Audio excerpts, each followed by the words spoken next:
एक बार फिर से प्रेज द लॉर्ड। प्रभु को धन्यवाद, प्रभु की सारी महिमा है। परमेश्वर हमारे मध्य में उपस्थित है।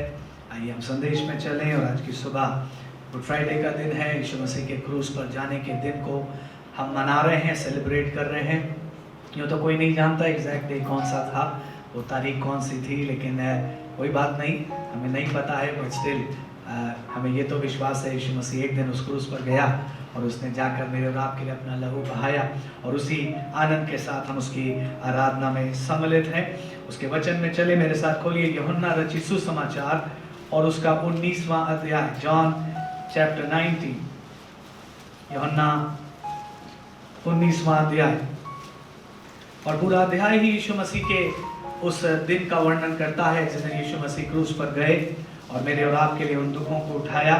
और बहुत सारी चीज़ों को मैं और आप जानते भी हैं, और अभी हम फिर से पढ़ेंगे अध्याय में, काफ़ी पदों में जाएंगे, दोहराएंगे ताकि चीज़ें फ्रेश हो जाएं। लेकिन हम शुरू करेंगे इसके 22वें पद को पढ़ के। यूहन्ना उसका 19वां अध्याय और उसका 22वां पद आप मेहरबानी से मेरे साथ पढ़िए। यहाँ लिखा है, बल्कि 21वें पद से पढ़ लीजिए। तब यहूदियों के प्रधान याजकों ने पिलातुस से कहा, यहूदियों का राजा मत लिख, परंतु यह कि उसने कहा कि मैं यहूदियों का राजा हूं। पिलातुस ने उत्तर दिया, मैंने जो लिख दिया वो लिख दिया। इस स्टेटमेंट पे मेरा ध्यान रुक गया। पिलातुस क्या कह रहा है? मैंने जो लिख दिया वो लिख दिया। बोलिए मेरे साथ, मैंने जो लिख दिया वो लिख दिया। सोचिए कितनी बड़ी अथॉरिटी यहां दिखाई दे रही है। और वो भी किसकी अथॉरिटी? एक रोमी गवर्नर की। एक रोमन गवर्नर है, और जब उससे आके लोगों ने कहा, ये जो आपने लिखा है ना यहूदियों का राजा, ये कुछ ठीक नहीं है, इसको थोड़ा सा ठीक करिए, लिखिए, उसने ऐसा कहा। और पिलातुस शायद थोड़ा सा नाराज हो गया होगा, और पिलातुस ने जवाब दिया, what I have written I have written. मैंने जो लिख दिया वो लिख दिया। मेरी कलम से जो मैंने लिख दिया है वो वैसा ही रहेगा। इंग्लिश के एक वर्जन में आया है, what I have written it stays. और मैं चाहता हूं आप ध्यान दीजिए, अगर दुनियावी एक राजा की इतनी बड़ी अथॉरिटी है, अगर दुनिया के एक गवर्नर के कलम की, उसके शब्द की, उसके लिखे की इतनी बड़ी ताकत है, तो हमारे परमेश्वर के लिखे की कितनी बड़ी ताकत है। हमारे परमेश्वर ने जो लिख दिया है, क्या उसे कोई पलट सकेगा? नो। अगर एक रोमी गवर्नर कह रहा मैंने जो लिख दिया है वो बदल नहीं सकता। इवन पुराने नियम में आप पढ़ते हैं, पुराने समय के जो राजा थे वो जो आज्ञा दे देते थे, फिर वो आज्ञा खुद भी नहीं बदलते थे और कोई उसको बदल नहीं सकता था। That was the authority they had. लेकिन यहां में और आप क्या देख रहे हैं? किसी का मोबाइल ऑन है, आई थिंक उसको, okay that's okay. So but what we are saying, हमारे परमेश्वर की अथॉरिटी, हमारे परमेश्वर के लिखे हुए की अथॉरिटी कितनी अधिक है। एक पद जो मैंने और आपने कई बार पढ़ा है, यशाया 55 और उसके 11 को मैं पढ़ रहा हूं। Isaiah 55:11 लिखा है, उसी प्रकार से मेरा वचन भी होगा, जो मेरे मुख से निकलता है वो व्यर्थ ठहरकर मेरे पास न लौटेगा, परंतु जो मेरी इच्छा है उसे वो पूरा करेगा, और जिस काम के लिए मैंने उसको भेजा है वो उसे सफल करेगा। तो मैं और आज पहली बात क्या देख रहे हैं? परमेश्वर के लिखे में एक अद्भुत सामर्थ्य है, और परमेश्वर के लिखे हुए या परमेश्वर के स्पोकन वर्ड को कोई बदल नहीं सकता। हालेलुया। हमारे परमेश्वर ने जो कह दिया है वो अटल है, वो इटर्नल है, इट स्टेज फॉरएवर। लिखा ना, आकाश और पृथ्वी टल जाए तो टल जाए, पर मेरी बातें बिना पूरे हुए नहीं टलेंगी। ईश्वर ने कहा एक मात्रा और एक बिंदु भी उसमें फेल नहीं होगा। हालेलुया।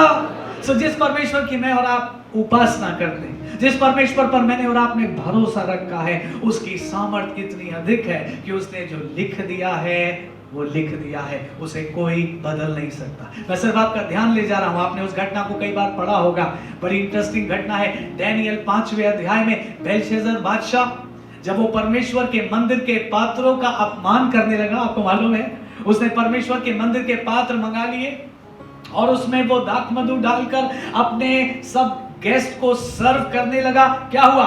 एक हाथ आया और उस हाथ ने दीवार पर कुछ लिखा और राजा उस लिखते हुए हाथ को देखकर इतना भयभीत हो गया कि वो कांपने लगा, वो थरथराने लगा। उसने अपने सारे मंत्रियों को और सारे ज्ञानी लोगों को बुलाया और बोला ये क्या लिखा है, इसको पढ़ के बताओ। और कोई उसको बता नहीं सका। और तब डैनियल बुलाया गया और डैनियल को परमेश्वर की आत्मा ने विजडम दी, इंसाइट दी उस लिखे हुए को पढ़ने के लिए। और क्या लिखा था?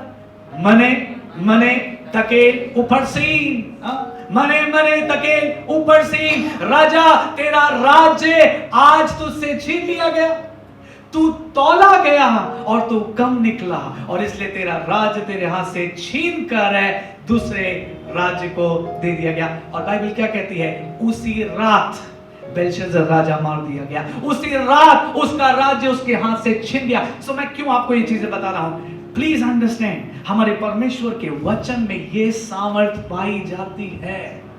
हालेलुया। अगर पिलातुस जैसा व्यक्ति कह रहा जो मैंने लिख दिया वो नहीं बदल सकता, तो सोचिए परमेश्वर ने जो लिख दिया क्या कोई उसको बदल पाएगा? नो। मुझे और आपको ये विश्वास करना है, मुझे और आपको इस विश्वास में बने रहना है कि हमारे परमेश्वर ने जो कहा है उसको कोई कभी बदल नहीं सकता, बल्कि वो हमेशा दृढ़ बना रहेगा। अब आइए वापस यूहन्ना 19 अध्याय में आ जाओ। और मैंने आपसे कहा था ये क्रॉस की स्टोरी है, यूहन्ना 19वां अध्याय। आज इसको पढ़ना अच्छा है, इसमें बहुत सी बातों को याद करना, सीखना, समझना, दोहराना अच्छा है, इसलिए मैं कई पदों में आपको ले जाऊं, लेकिन विचार वही है। परमेश्वर ने जो लिख दिया उसे बदला नहीं जा सकता। परमेश्वर ने जो कह दिया, चाहे वो हजारों साल पहले कहा हो, लोगों को लगा हो ओ हजारों साल पहले ये बात कही गई थी, देखो पूरी नहीं हुई, इसका मतलब परमेश्वर की बात फेल हो गई, नबी की बात फेल हो गई। नहीं नहीं प्रभु के लोगों, इंतजार करिए, परमेश्वर अपने नियुक्त समय में अपनी कही हुई बात को जरूर पूरा करेगा। हालेलुया। मैं और आप अपनी आंखों से देखेंगे बाइबल की हर एक प्रोफेसी को पूरा होते हुए। लोग माने या ना माने, लोग चाहे उसको रोकने की कोशिश करें, लोग चाहे उसको अपोज करने की कोशिश करें, लेकिन परमेश्वर ने जो लिख दिया सो लिख दिया। हालेलुया। अब आइए यूहन्ना 19 में कुछ पदों में चले और इसी बात को सीखने की कोशिश करें। 7वें पद से 9वें पद तक पढ़िए। जॉन 19:7 से 9 मैं पढ़ूंगा, और जहां मुझे मदद चाहिए होगी मैं आपसे भी रिक्वेस्ट कर लूंगा। लिखा, यहूदियों ने उसको उत्तर दिया, हमारी भी व्यवस्था है और उस व्यवस्था के अनुसार वो हमारे जाने के योग्य है, क्योंकि उसने अपने आप को परमेश्वर का पुत्र बनाया। जब पिलातुस ने यह बात सुनी तो और भी डर गया और फिर किले के भीतर गया और यीशु से कहा, तू कहां का है? परंतु यीशु ने उससे कुछ भी उत्तर ना दिया। ना आपको मालूम है, आप चारों गॉस्पेल में पढ़ते हैं, पिलातुस बहुत यीशु मसीह से बात करने की कोशिश कर रहा है, पूछने की कोशिश कर रहा है, समझने की कोशिश कर रहा है, बट जीसस स्टेड साइलेंट। यीशु मसीह खामोश है और पिलातुस को अचंभा हो रहा है। पिलातुस कह रहा है, मैंने आज तक ऐसा व्यक्ति नहीं देखा जिसका मैं न्याय करने को बैठा हूं और वो अपने डिफेंस में कुछ ना कहे, बल्कि मैंने तो देखा लोग अपने डिफेंस में ना मालूम क्या क्या नहीं कहते हैं, झूठ सच सब बोलते हैं ताकि किसी तरीके से वो बच जाए। लेकिन ये कैसा व्यक्ति है, ये अपने डिफेंस में एक भी शब्द क्यों नहीं कह रहा है? बल्कि पिलातुस ने, आपने बाइबल पढ़ी चारों गॉस्पेल में, पिलातुस ने जोर देने की कोशिश करी, अरे बोलो ना, कुछ तो बोलो। और फिर पिलातुस कहता है, तुम क्या नहीं जानते, मुझे अधिकार है, मैं तुम्हें छोड़ सकता हूं।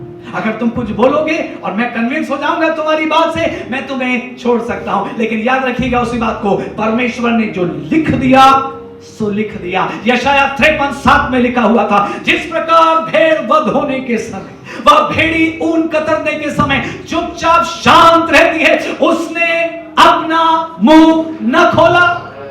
See, that was what Jesus was doing on that day. Hallelujah. मैं बहुत एक्साइटेड हुआ जब परमेश्वर ने ये संदेश के रूप में मुझे दिया। परमेश्वर ने जो लिख दिया सो लिख दिया। यीशु मसीह हजारों साल बाद आया, सैकड़ों साल पहले यशाया ने प्रोफेसी करी थी, हजारों साल पहले दाऊद ने प्रोफेसी करी थी और नबियों ने प्रोफेसी करी थी। लेकिन यीशु मसीह जब इस संसार में आया, उसको हर वो प्रोफेसी याद थी, उसको हर वो बात याद थी। लिखा है भजन 40 and I think 8 में लिखा है, it pleased him to fulfill the father's will. I delight to do my father's will, ऐसे लिखा। मैं अपने पिता की इच्छा पूरी करने से प्रसन्न होता हूँ। यूहन्ना 4 में यीशु मसीह ने अपने चेलों से कहा, तुम्हें मालूम है मेरा भोजन ये है, मैं अपने भेजने वाले की इच्छा पूरी करूं। पिलातुस परेशान है, ये व्यक्ति बोलता क्यों नहीं है, लेकिन वो नहीं बोलेगा क्योंकि उसको मालूम है परमेश्वर ने उसके विषय में ये लिखा था। वो शांत रहेगा, वो चुपचाप रहेगा। एक और कारण मैं कहना चाहता हूं जिस वजह से यीशु मसीह शांत था, और वो कारण थे आप और मैं। यीशु मसीह चाहता तो अपने को बचा सकता था, बोलिए हाँ कि नहीं। इससे पहले भी तो कई लोग षड्यंत्र करके आए थे उसको फंसाने, आए थे कि नहीं। अजीब अजीब सवालों को लेकर आए थे। मंदिर में कर देना चाहिए कि राजा को कर देना चाहिए, कहीं ना कहीं तो फंसेगा। अगर राजा को कर देने से मना करेगा तो इनकम टैक्स वाले पकड़ेंगे, अगर मंदिर को कर देने से मना करेगा तो मंदिर की जो व्यवस्था है उसके अकॉर्डिंग ये दोषी ठहरेगा। But nobody could trap Jesus. कोई यीशु मसीह को फंसा नहीं सका, कोई यीशु मसीह को ट्रैप नहीं कर सका। लेकिन आज यीशु मसीह अपना बचाव नहीं कर रहा है बल्कि खामोश है, क्योंकि लिखा है जिस प्रकार भेड़ वध होने के समय वह भेड़ी उन कतरने के समय चुपचाप शांत रहती है, उसने भी अपना मुंह, बोलिए ना, आगे लिखा, अत्याचार करके और दोष लगाकर जी वो उसे ले गए। उस समय के लोगों में से किसने इस पर ध्यान दिया कि वो जीवितों के बीच में से उठा ले? Nobody cared. Nobody cared. किसी ने ध्यान नहीं दिया, किसी को परवाह नहीं हुई। लेकिन that was written about Jesus. आइए आगे जाएं उसी अध्याय में 17 और 18 पद मेरे साथ देखिए। यूहन्ना 19, 17 और 18। तब वे यीशु को ले गए और वो अपना क्रूस उठाए हुए उस स्थान तक बाहर गया जो खोपड़ी का स्थान कहलाता है और इब्रानी में गुलगुता। वहां उन्होंने उसे और उसके साथ 2 मनुष्यों को क्रूस पर चढ़ाया, एक को इधर और एक को उधर, और बीच में यीशु को। ये 2 मनुष्य कौन थे? ये 2 क्रिमिनल्स थे, ये 2 डाकू थे, और उनकी बातचीत से उन्होंने अपने गुनाह को कन्फेस भी किया। जब वो क्रूस पर टंगे थे तो एक ने क्या कहा, हम तो अपने पापों का सही फल पा रहे हैं, हमने ये सब कुछ किया है। वो 2 क्रिमिनल्स थे। क्या यीशु मसीह क्रिमिनल था? ना। फिर यीशु मसीह को उनके साथ एक कर दिया, उनके साथ क्रूस दिया, क्योंकि अगेन लिखा हुआ था उसकी कब्र भी दुष्टों के संग ठहराई गई, वो अपराधियों के संग गिना गया। तो भी उसने बहुतों के पाप का, यीशु मसीह वहां टंगा है 2 कारणों से। पहली बात क्योंकि लिखा था कि वो अपराधियों के संग गिना जाएगा। उसको लोएस्ट जितना लोएस्ट वो कर सकते थे उन्होंने उतना कर दिया उसको। लेकिन लिखा था यीशु मसीह दुष्टों के संग गिना जाएगा, पापियों के संग गिना जाएगा, अपराधियों के संग गिना जाएगा। एक कारण तो ये था, और दूसरा कारण ये था वो अपराधियों के संग गिना गया तो भी उसने उनमें से बहुतों के पाप के बोझ को उठा लिया। That gave Jesus chance to save at least one more soul. एक और व्यक्ति बच गया क्योंकि यीशु मसीह उसके बाजू में था, और वो है वो चोर जिसने मरते मरते ये कहा, हे प्रभु जब आप अपने राज्य में आए तो मुझे स्मरण करना। और यीशु मसीह की मर्सी देखिए, यीशु मसीह का प्यार देखिए। यीशु मसीह को याद था, उसके बारे में लिखा है, मैं अपराधियों के संग गिना तो जाऊंगा पर मैं उनके अपराधों का बोझ उठा लूंगा। इसका मतलब मैं उनके पापों का बोझ उठा लूंगा, and I will set them free. मैं उनको जाने दूंगा। हालेलुया।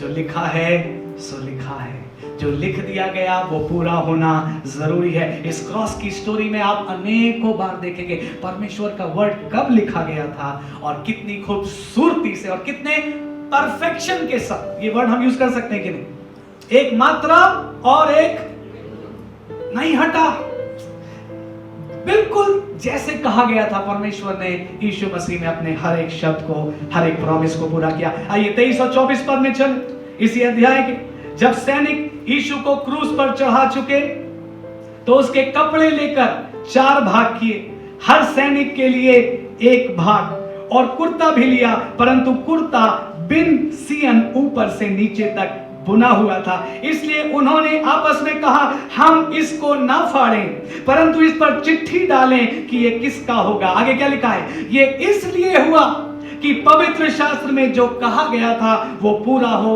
उन्होंने मेरे कपड़े आपस में बांट लिए और मेरे वस्त्र पर चिट्ठी डाली। भजन संहिता 22 और उसके 18 में लिखा हुआ। हजारों साल पहले भजनकार ने यीशु मसीह के लिए ये प्रोफेसी कर दी। उन्होंने मेरे वस्त्र आपस में बांट लिए, उन्होंने मेरे वस्त्रों पर चिट्ठियां डाली। और मैं सोचता हूं जब ये भजनकार इन भजनों को लिखा करते होंगे, वो खुद भी लिखने के बाद सोचते होंगे हमने ये क्यों लिखा, है ना? इसका क्या सेंस है, ये किसके बारे में है? क्योंकि उनके साथ ऐसा कभी नहीं हुआ, उनके नॉन में शायद किसी और के साथ कभी नहीं हुआ होगा, बट फिर भी आत्मा की प्रेरणा इतनी स्ट्रांग होती थी कि वो उसको लिख देते थे। उनको somehow सेंस होता था, भले ही ये अभी पूरा नहीं हुआ है, लेकिन ये परमेश्वर का वर्ड है, ये परमेश्वर का रेमा है, ये परमेश्वर का प्रकाशन है। अगर अभी नहीं तो आने वाले समय में परमेश्वर इसको जरूर पूरा करेगा। हजारों साल बाद यीशु मसीह आया और यीशु मसीह ने उस दिन एक ऐसा वस्त्र पहना जो बिन सियन का था, उसमें सिलाई नहीं थी, बुना हुआ था। और आपको क्या लगता है, क्या ये बाय चांस हुआ होगा? मैं मानता हूं यीशु मसीह ने प्लान किया होगा, परमेश्वर से उसको बताया गया होगा तेरा फाइनल अटायर ये होना है, तुझे एक बुना हुआ वस्त्र पहनना है। When you go to the cross, when you go to Jerusalem, जब तू उस गत्समनी बाग में जाएगा, कुछ और पहनकर मत जाना। You have to put on this kind of garment, ताकि वो लिखी हुई बात, हालेलुया। मैं क्यों आपको ये बातें दिखा रहा हूं? क्योंकि थ्रू आउट बाइबल आप इस स्टेटमेंट को पूरा होते हुए देख लेंगे, जो लिख दिया परमेश्वर ने, जो कह दिया सो कह दिया, परमेश्वर ने जो लिख दिया सो लिख दिया। उसके वस्त्र पर चिट्ठी डाली जाएगी, एग्जैक्टली वैसा ही हुआ, ताकि परमेश्वर की बात पूरी हो जाए और परमेश्वर को महिमा मिले और मेरे और आपके जैसे लोग हैं विश्वास ला सके। आमीन। सोचिए अगर आप बाइबल पढ़ते और आपको बाइबल में आधी बातें पूरी और आधी बातें अधूरी मिलती, तो क्या आप विश्वास कर पाते? शायद नहीं। अगर कर भी पाते तो उसमें डाउट होता, मिक्स्ड होता है ना, माने ना माने। But here is a complete word of God, जो परमेश्वर ने कहा उसने एग्जैक्टली उसको पूरा कर दिया। हालेलुया। अगली बात में चलिए 28 से 30 पर। इसके बाद यीशु ने ये जानकर कि अब सब कुछ पूरा हो चुका, इसलिए कि पवित्र शास्त्र में जो कहा गया था वो पूरा हो, कहा मैं प्यासा हूं। आप समझ रहे हैं क्यों यीशु मसीह ने कहा मैं प्यासा हूं? क्योंकि उसको याद था पवित्र शास्त्र में कुछ ऐसा लिखा है जो अभी पूरा होना बाकी है, और इसलिए यीशु मसीह ने पर्पसफुली कहा, ध्यान देकर कहा आई थर्स्ट, मैं प्यासा हूं। आगे देखिए क्या लिखा है 29 पर, वहां सिरके से भरा हुआ, पढ़िए जरा क्या लिखा, एक बर्तन, सब लोग पढ़िए ना, रखा था। अतः उन्होंने भिगोए हुए स्पंज को जूफे पर रखकर उसके मुंह से जब यीशु ने तो कहा और सिर झुकाकर, he waited for that moment, और उसको याद था सब कुछ जो लिखा गया था पूरा हो गया, एक बात बाकी है, अभी तक इन्होंने मुझे सिरका नहीं पिलाया। लिखा हुआ है, भजनकार ने कहा था हजारों साल पहले कि वो मुझे इंद्रायण पिलाएंगे, वो मुझे सिरका पिलाएंगे। इसलिए यीशु मसीह ने कहा मैं प्यासा। और अगेन मैं आपसे कहूंगा, क्या बाय चांस था कि वहां सिरका रखा हुआ था?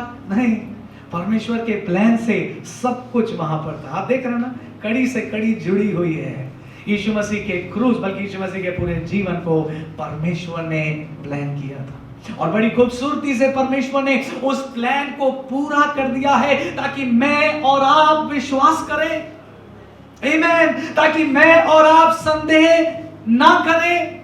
यहूदियों के समान हम किसी और आने वाले मसीहा का इंतजार ना करें, लेकिन जब हम पुराने नियम और नए नियम को पढ़कर मिलाएं तो हम कहें यीशु ही वो मसीहा है जो परमेश्वर ने वायदा किया था। Jesus is Lord. हालेलुया। मैं प्यासा हूं, वहां सिरका रखा हुआ था और उन्होंने उसको सिरका पिलाया, उसने थोड़ा सा चखा और उसके बाद कहा पूरा हो गया, it is accomplished, it is finished, और फिर उसने अपना प्राण त्याग दिया। कहां लिखा हुआ था कि उसको सिरका पिलाएंगे? भजन 69:21, साम 69 भजन 69 उसके 21 में आप पढ़ेंगे, वहां लिखा है उन्होंने मुझे सिरका पिलाया, उन्होंने मुझे इंद्रायण मिला हुआ सिरका पिलाया। यीशु मसीह ने उस बात को भी पूरा कर दिया। और आगे चलिए मेरे साथ, कोई जन पढ़ेंगे प्लीज 31वां पद, यूहन्ना 19:31। इसलिए कि वह तैयारी का दिन था, यहूदियों ने पिलातुस से विनती की कि कि उनकी टांगें तोड़ दी जाएं जी और वे उतारे जाएं, ताकि सत्य के दिन वे क्रूसों पर ना रहे, जी, क्योंकि वह सत्य का दिन बड़ा दिन था। वाह, एक लाइन पर ध्यान दीजिए। ओके, समय को समझिए। यीशु मसीह क्रूस पर है और वो लोग हड़बड़ाहट में है। क्यों? क्योंकि अगला दिन कौन सा है? सबत का दिन। बोलिए कौन सा दिन है?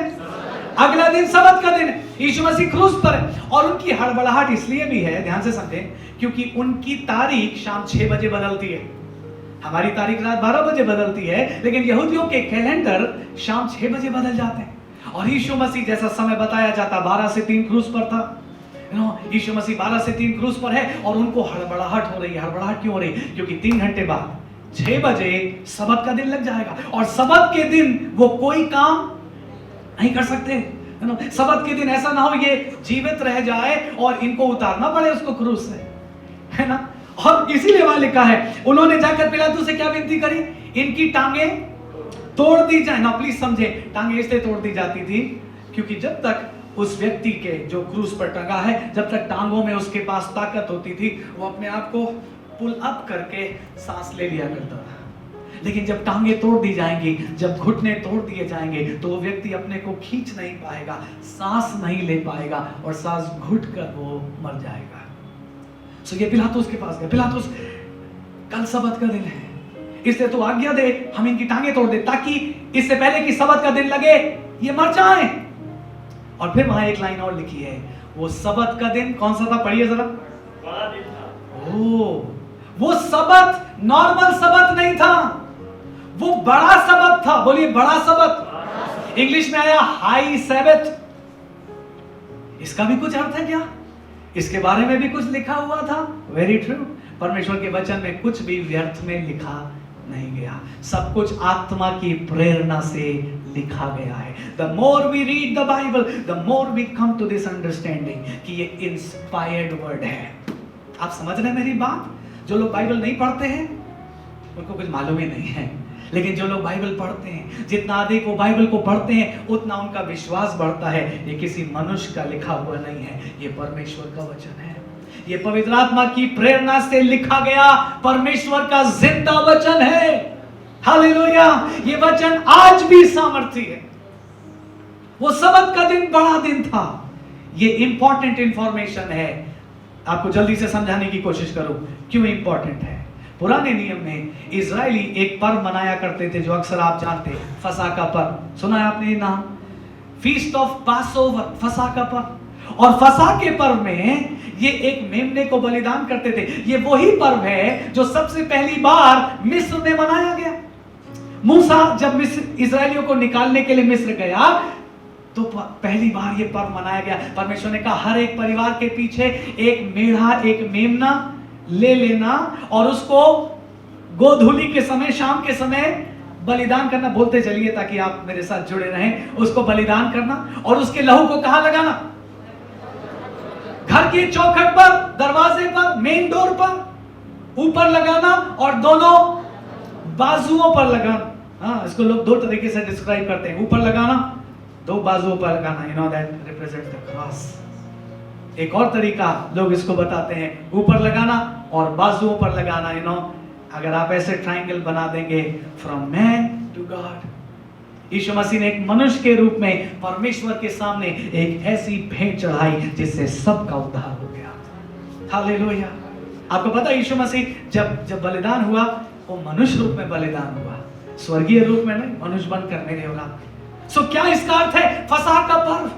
और अगर आप बाइबल को ध्यान से पढ़ेंगे पुराने नियम में, मैं अभी रेफरेंस भी दूंगा आपको, उनके पहले महीने के, वो जनवरी नहीं है, अबीब का महीना जो हमारे मार्च और अप्रैल में पड़ता, उनके पहले महीने के 14वें दिन को, बोलिए पहले महीने का 14वां दिन, उस दिन पासओवर मनाते थे। ओके, उस दिन मेमना बलिदान होना जरूरी। और फिर नेक्स्ट डे 15वें दिन उनका एक और पर्व शुरू होता था जिसको कहते थे अखमीरी रोटी का पर्व, और वो दिन बड़ा सबत होता। अब आप समझिए बात को, हजारों साल इजरायली क्या मनाते आए? फसह के दिन मेमना बलि होगा और अगले दिन बड़ा सबत होगा। यीशु मसीह जिस दिन क्रूस पर है वो दिन फसह का ही दिन है, क्योंकि अगला दिन बड़ा सबत का दिन है। जो लिख दिया, what God has said, it has to come to pass. Hallelujah. आपके अंदर एटलीस्ट वो फेथ और जॉय बढ़े, मेरी ये प्रार्थना, ताकि मैं और आप समझें कि परमेश्वर का वचन इतना हल्का नहीं है कि टल जाए। अगर पिलातुस की बात इतनी पक्की है तो हमारे परमेश्वर की बात कितनी और पक्की है। परमेश्वर के वचन में कितनी और ताकत है, कितना और अधिकार है। जो लिख दिया सो लिख दिया। इनकेस आपको इसका रेफरेंस चाहिए, आप बाद में पढ़ना चाहें, लेविटिकस 23 अध्याय 5 पद से 7 पद तक आप बाद में पढ़ लीजिएगा। लेविटिकस 23 5 से 7, वहां लिखा है फसह के पर्व के अगले दिन एक बड़ा सबत हुआ करता था, जिस दिन परिश्रम का कोई काम नहीं करना, बल्कि उस दिन पर्व मनाना। सो हमने 4 बातें देखी, परमेश्वर ने अपनी बात को पूरा किया। 5 बातें देख ली। आइए अगली बात में चल, जॉन 19, 32, 33 और फिर 36। यूहन्ना 19, आइए पढ़े 32 पद, 33 पद और फिर 36 पद। क्या लिखा? अतः सैनिकों ने आकर उन मनुष्यों में से पहले की टांगें तोड़ी, तब दूसरे की भी, जो उसके साथ क्रूसों पर चढ़ाए गए थे। परंतु जब यीशु के पास आकर देखा कि वो मर चुका है, क्या लिखा है? तो उसकी टांगें, वाह, परमेश्वर ने जैसा प्लान किया था एग्जैक्टली सब कुछ वैसा ही हुआ। एक पॉइंट भी इधर का उधर नहीं हुआ। आपको मालूम है यीशु मसीह के बारे में पुराने नियम में एक और बात लिखी गई थी, खासतौर से फसह के मेमने के बारे में, उसकी कोई हड्डी तोड़ी ना जाएगी। कैसे हो सकता है कि ये लोग आके उसकी टांगे तोड़ देंगे? अगर लिखा है तो क्या ये लोग बदल सकेंगे उसको? नो, लिखा था उसकी कोई हड्डी तोड़ी नहीं जाएगी। अगर आप पढ़ना चाहें, कोई पढ़ दीजिए मेरे लिए, निर्गमन 12:46, एक्सोडस 12:46, जिसको भी मिल जाए प्लीज पढ़ दीजिए। उसका खाना एक ही घर में हो, हाँ, अर्थात तुम उसके मांस में से कुछ घर से बाहर ना ले जाना, ठीक है, और बलि पशु की कोई हड्डी ना तोड़ना। वाह, ये वही है जब पहली बार मिस्र में फसह मनाया जा रहा था। मूसा के द्वारा परमेश्वर ने आज्ञा दी थी, बलि पशु की कोई हड्डी। और यहाँ यीशु मसीह मेरा और आपका फसह बनकर आया है। और ये लोग क्या प्लान कर रहे हैं? इसकी हड्डी तोड़ दो, इसके पैर की हड्डी तोड़ दो। लेकिन जब सैनिकों ने पहले चोर की हड्डी तोड़ी, फिर दूसरे चोर की हड्डी तोड़ी, लेकिन जब यीशु के पास आए तो उन्होंने क्या देखा? यीशु मसीह ने ऑलरेडी प्राण त्याग दिया। आपको पता है, इससे पहले ही यीशु ने अपने प्राण छोड़ दिए, और वो भी एक फुलफिलमेंट है। जब यीशु ने कहा था, कोई मेरा प्राण मुझसे नहीं लेगा, मैं आप उसे दे दूंगा। So nobody could kill Jesus. उन्होंने यीशु मसीह को मारा सर, उन्होंने यीशु मसीह को क्रूसित जरूर किया, लेकिन यीशु ने स्वयं अपना प्राण दिया। सोचिए ना, अगर उन्होंने उसको मारा होता तो वो हत्या होती है, लेकिन यीशु ने अपना प्राण खुद दिया, वो बलिदान है। It is a sacrifice. खुद ही दाता, खुद ही दान। बोलो जय, मिलकर जय, हालेलुया। यीशु मसीह ने अपना प्राण दिया। और जब ये उसके पास आए, इन्होंने उसको देखा, शायद कोई मारने जा रहा हो, भाला या व्हाटएवर, जिससे भी वो घुटने तोड़ते थे, और दूसरे ने कहा रुक जा, ही इज ऑलरेडी डेड, वो मर चुका है। आगे लिखा है, उन्होंने उसके साइड में भाला भेदा और वहां से पानी और लहू निकला, और उन्होंने कहा ओह, ये तो ऑलरेडी मर चुका है, इसलिए उसकी हड्डी तोड़ी नहीं गई। 36 पद में क्या लिखा है? ये बातें इसलिए हुई कि पवित्र शास्त्र में जो कहा गया वो पूरा हो, उसकी कोई हड्डी तोड़ी। वाह, क्या आप मेरे साथ देख पा रहे हैं? और क्या आप विश्वास में ग्रो कर पा रहे हैं कि यीशु मसीह के क्रूस की हर एक बात परमेश्वर की ओर से प्लान्ड थी? आमेन। और जैसा जैसा परमेश्वर ने अपने नबियों के द्वारा कहा था, लिखा था, वो सब कुछ एज इट इज पूरा हो गया। हालेलुया। और इसलिए मेरे और आपके पास शक करने की कोई जगह नहीं है, बल्कि हमको विश्वास करके कहना है, यीशु ही मसीहा है, यीशु ही उद्धार करता है, उसको छोड़ और कोई उद्धारक नहीं है। वही है जिसको पिता ने भेजने की प्रतिज्ञा की थी, और वो 2000 साल पहले आकर हर बात को मेरे लिए पूरी कर चुका है। हालेलुया। उसने मेरे पाप का बोझ अपने ऊपर उठा लिया है। परमेश्वर को धन्यवाद दे इस बात के लिए, यीशु मसीह ने हर उस बात को पूरा कर दिया है। आइए जल्दी से थोड़ा सा और आगे आपको ले जाऊं और फिर हम जल्दी सभा को समाप्त करेंगे। इसका 37वां पद पढ़िए। एक और स्थान पर ये लिखा है, जी जिसे उन्होंने भेदा है उस पर वे दृष्टि करें। ओ, अभी तक यीशु मसीह को भेदा नहीं गया था और वो बात भी तो लिखी हुई थी। कहां लिखी हुई थी? जकरिया 12:10 में लिखा गया था। जकरिया नबी ने यीशु मसीह के आने से पहले प्रोफेसी कर दी थी, ही विल बी पियर्स्ड, वो भेदा जाएगा। जरा कोई पढ़ देगा जकरिया 12:10 जल्दी से प्लीज। दाऊद के घराने जी। और यरूशलेम के निवासियों पर जी। अपना अनुग्रह करने वाली और प्रार्थना करने वाली सिखाने वाली आत्मा उंडेलूंगा। जी, जी। तब वे मुझे ताकेंगे, अर्थात जिसे उन्होंने भेदा है, हाँ। और उसके लिए ऐसे रोएंगे जैसे एक लौटे पुत्र के लिए रोते हैं। यस यस यस, प्रोफेसी थी यीशु मसीह भेदा जाएगा और लोग जिन्होंने उसको भेदा है वो रोएंगे। यीशु मसीह के साइड में भेदा गया भाले से और ये प्रोफेसी भी पूरी हो गई ना। मैंने आपको 7 जगह दिखाया एक ही चैप्टर के अंदर, जहां पर हर बात जो कही गई थी, जो लिखी गई थी, वो पूरी हो गई। क्यों मैं आपको दिखा रहा हूं, किस ओर आपको लाना चाहता हूं, इस संदेश का एंड में कैसे करना चाहता हूं, ताकि मैं और आप विश्वास करें, समझे बात को। मैं और आप इस बात को समझे कि यीशु मसीह के क्रूस को शैतान ने प्लान नहीं किया। कई बार मुझे और आपको लगता है शैतान ने जो चाहा यीशु के साथ किया। No no no no no, that is not true. It was not planned by the devil, it was not planned by men, it was planned in heaven. वो स्वर्ग में परमेश्वर ने उसकी योजना बनाई थी और परमेश्वर ने उस योजना को पूरा करके इस बात को प्रमाणित कर दिया कि उसने जो कहा था उसने उस बात को पूरा किया। आमीन। मुझे और आपको इस बात को समझना और इस पर विश्वास करना बहुत आवश्यक है। यीशु मसीह के क्रूस की स्टोरी शैतान ने नहीं बनाई है, दुनिया के लोगों ने नहीं बनाई है, रोमी लोगों ने नहीं बनाई है, यहूदियों ने नहीं बनाई। सोच वो रहे थे कि उन्होंने यीशु को पकड़ लिया और मार दिया, लेकिन उनको नहीं मालूम था ये सब कुछ परमेश्वर की ओर से ऑलरेडी निर्धारित था और परमेश्वर ने जैसा चाहा उसने वैसा ही किया। आमीन। परमेश्वर ने अपनी महिमा को प्रकट किया यीशु मसीह के इस क्रूस के द्वारा। और आखिरी बात मैं आपसे कह रहा हूं, जिसमें 2-3 पद हम देखेंगे और फिर हम प्रार्थना करेंगे। अगर क्रूस की पूरी घटना में इतनी बातें परमेश्वर ने प्लान करी थी, तो क्रूस की स्टोरी में और बहुत कुछ है जो परमेश्वर ने कहा था, जिसे परमेश्वर ने पूरा किया है और उसमें आप सम्मिलित हैं। यस, क्रूस की स्टोरी में सिर्फ यीशु मसीह अकेले की बात नहीं है। क्रूस की स्टोरी में मैं और आप सम्मिलित हैं। आप कहेंगे कैसे? यशायाह 53:4 में क्या लिखा है? निश्चय उसने हमारे रोगों को, बोलिए आप इंक्लूडेड है कि नहीं है? सुनिए मेरी बात, अगर मैं और आप ये विश्वास नहीं करते कि क्रूस की स्टोरी में हम इंक्लूडेड हैं, तो हमारा विश्वास का क्या लाभ है? पॉल ने भी कहा, अगर हम विश्वास ही नहीं करते कि इसके बाद जीवन है, तो फिर क्यों हम प्रचार करते और क्यों तुम विश्वास करते हो और फिर कोई क्यों मसीह के पीछे चलते? अगर मैं और आप ये नहीं जानते या मैं और आप ये याद नहीं करते कि उस क्रूस की स्टोरी में हम सम्मिलित हैं, तो फिर हमारा विश्वास अभी पूरा नहीं हुआ है। बल्कि मुझे और आपको आज के दिन, खासतौर से गुड फ्राइडे के दिन, तो इस बात को याद करना ही होगा, यीशु मसीह के क्रूस की स्टोरी में मैं शामिल हूं। हालेलुया।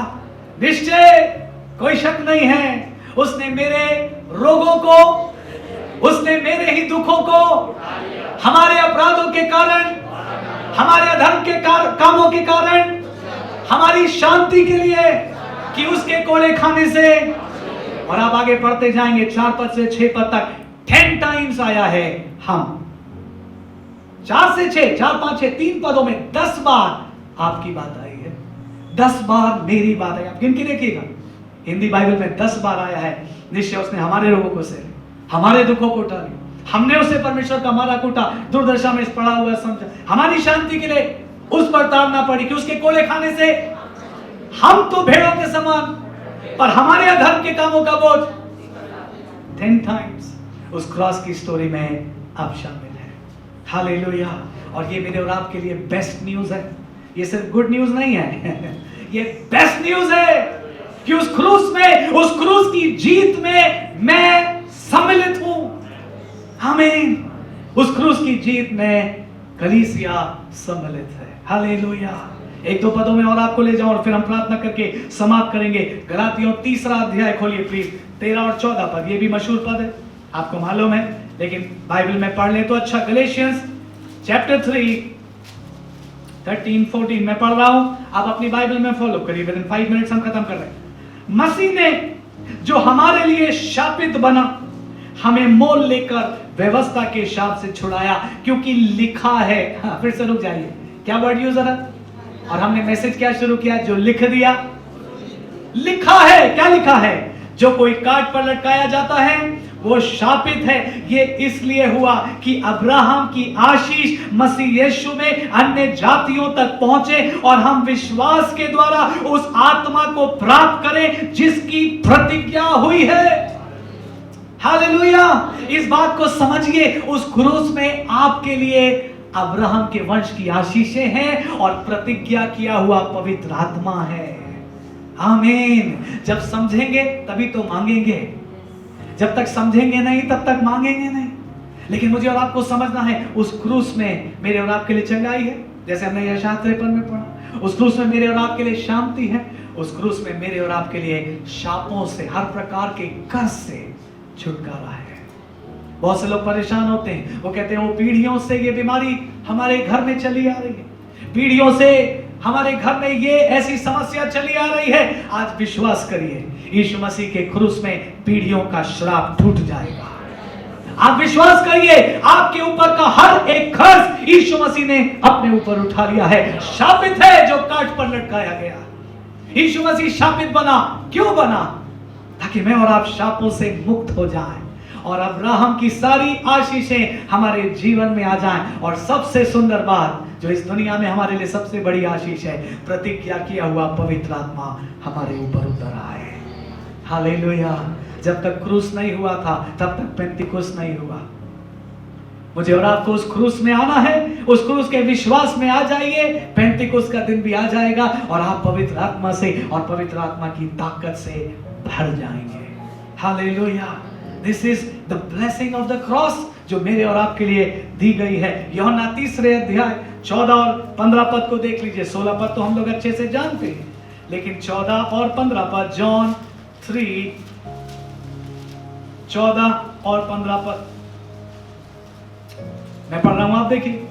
और जिस रीति से मूसा ने जंगल में सांप को ऊंचे पर चढ़ाया, उसी रीति से अवश्य है कि मनुष्य का पुत्र भी ऊंचे पर चढ़ाया जाए, ताकि जो कोई उस पर विश्वास करे वो अनंत जीवन पाए। यीशु मसीह के क्रूस में मेरे और आपके लिए अनंत जीवन है। आमीन। आप कहेंगे पास्टर हजारों बार सुन लिया है, सुनते सुनते अब उसका मजा भी चला गया है। उसका मजा नहीं जाना चाहिए, बल्कि जितनी बार कोई आपसे कहे यीशु मसीह ने आपको अनंत जीवन दिया है, आपकी आत्मा में ऐसा उछाल होना चाहिए जैसे इलिशबा के गर्भ में हुआ था जब मरियम उसके घर आई थी। There has to be rejoicing. Amen. आपके और मेरे दिल के अंदर एक ऐसा आनंद उमड़ना चाहिए, ओ यीशु मसीह के क्रूस के द्वारा मुझको अनंत जीवन दिया गया है। लिखा है, ये लिखा है, इसलिए इसको कोई बदल नहीं सकता। आपके लिए लिखा है, मेरे लिए लिखा है। यीशु मसीह ने मुझे और आपको अनंत जीवन। आखिरी बात कह रहा हूं, फिर हम दुआ में एक साथ मिलें। एक बार यीशु मसीह ने अपने चेलों को सेवा के लिए भेजा, आपको मालूम है, लूका 10 अध्याय में, और वो बहुत आनंद के साथ लौटे। और उनका आनंद किस बात में था? ओ प्रभु, दुष्टात्माएं भी हमारे अधीन है। ओ तेरे नाम से दुष्टात्माएं भी हमारी आज्ञा। और यीशु ने क्या कहा? इस बात से खुश मत हो कि दुष्टात्माएं तुम्हारे अधीन है, बल्कि इस बात से खुश हो कि तुम्हारे नाम जीवन की पुस्तक में, सुनिए, जो लिख दिया उसे कोई बदल नहीं सकेगा। आपका नाम जीवन की पुस्तक में है। जिस दिन आपने यीशु पर विश्वास किया, जिस दिन आपने यीशु के लहू पर विश्वास किया, आपका नाम स्वर्ग में जीवन की पुस्तक में दर्ज हो गया। हालेलुया। और कोई शैतान की ताकत, कोई मनुष्य की ताकत आपके नाम को वहां से मिटा नहीं सकती है। हालेलुया। जो लिख दिया सो लिख दिया। कितनी और प्रॉमिसेस है, अब समय होता तो मैं आपको दिखाता रहता।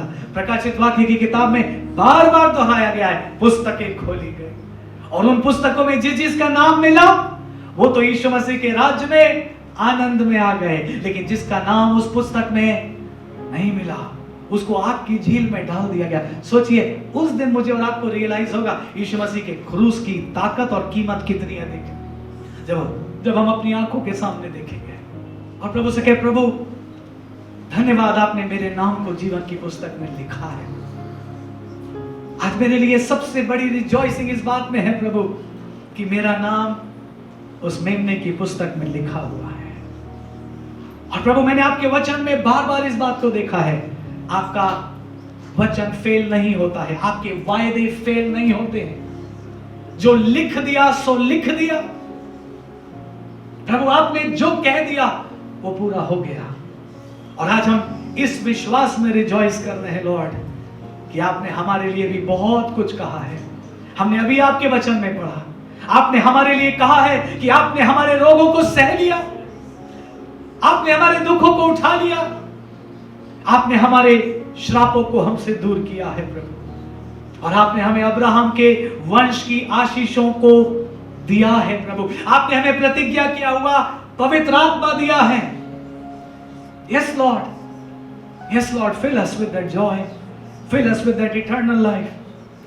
जब हम सबकी आंखें बंद हैं, हम प्रार्थना में आप अपने अपने लिए दुआ करें। इस समय हम विशेष उन लोगों के लिए प्रार्थना करना चाहेंगे जिन्हें अभी तक ये विश्वास नहीं है कि आपने यीशु मसीह से उद्धार की आशीष को पा लिया है।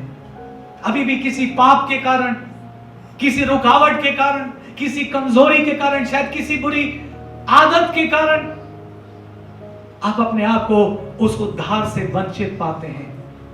आज इस क्रूस के दिन पर हम आपके लिए प्रार्थना करेंगे, लेकिन अवश्य है आप विश्वास करें, यीशु मसीह पर विश्वास करें। और जैसे ही आप यीशु मसीह पर विश्वास करेंगे, परमेश्वर का वचन पूरा होता है, जो कोई उस पर विश्वास करेगा वो अनंत जीवन पाएगा। जो कोई उस पर विश्वास करेगा वो अनंत जीवन पाएगा। प्रभु आज हम प्रार्थना करते हैं, जितने भी आपके बच्चे आज उद्धार की प्रार्थना कर रहे हैं, ओ प्रभु आप अपने अनंत जीवन से एक एक को भर दें। उस अनंत जीवन का आश्वासन हर एक के दिल में आ जाए प्रभु जी। सारा शक, सारा पाप, सारे श्राप, सारी रोकने वाली बातें यीशु मसीह के नाम में दूर हो जाए और प्रभु आपके बच्चों को अद्भुत छुटकारा मिल जाए। Yes Lord, yes Lord.